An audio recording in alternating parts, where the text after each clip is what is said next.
आखिर महात्मा बुद्ध के ऊपर थूकने वाले व्यक्ति को महात्मा बुद्ध क्या सजा दिए, यह जानने के लिए इस कहानी को पूरा सुने। बुद्ध अपने शिष्य को दे रहे थे उपदेश। तभी एक व्यक्ति को बुद्ध की बातें अच्छी नहीं लगी। वह उठा और बुद्ध का अपमान कर दिया। बुरी बातों को बार बार याद करने से हमारी परेशानियां बढ़ती है, मन अशांत होता है। इसलिए दुख देने वाले बातों को भूलकर आगे बढ़ना चाहिए। इस संबंध में गौतम बुद्ध का एक प्रसंग प्रचलित है। गौतम बुद्ध अलग अलग क्षेत्रों में भ्रमण करते और अपने शिष्य को उपदेश देते थे। एक गांव में वे उपदेश दे रहे थे।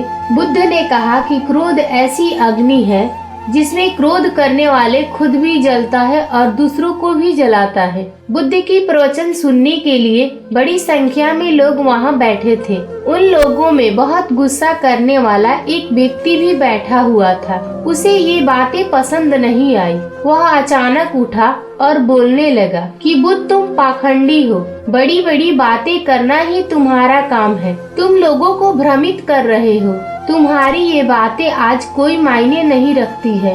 व्यक्ति लगातार बुद्ध को अपमानजनक बातें सुना रहा था। वहाँ बैठे सभी लोग यह देख कर के हैरान थे कि बुद्ध ये सब शांति से सुन रहे थे, लेकिन कुछ बोल नहीं रहे थे। क्रोधी व्यक्ति बुद्ध को शांत देखकर और ज्यादा क्रोधित हो गया। वह बुद्ध के पास गया और उनके मुंह पर थूक कर वहाँ से चला गया।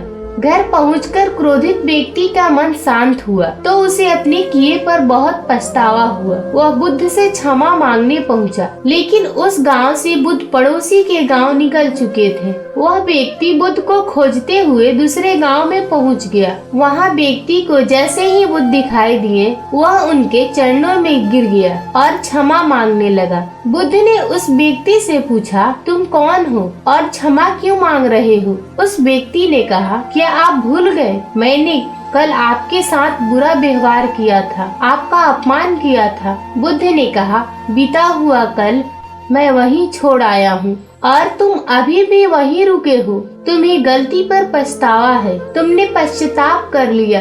अब तुम निष्पाप हो गए हो। बुरी बातें याद करते रहने से हमारी आज बर्बाद हो जाता है। इस आदत की वजह से भविष्य भी बिगड़ सकता है। इसलिए बीते हुए कल की बातों को भूलकर आगे बढ़ना चाहिए।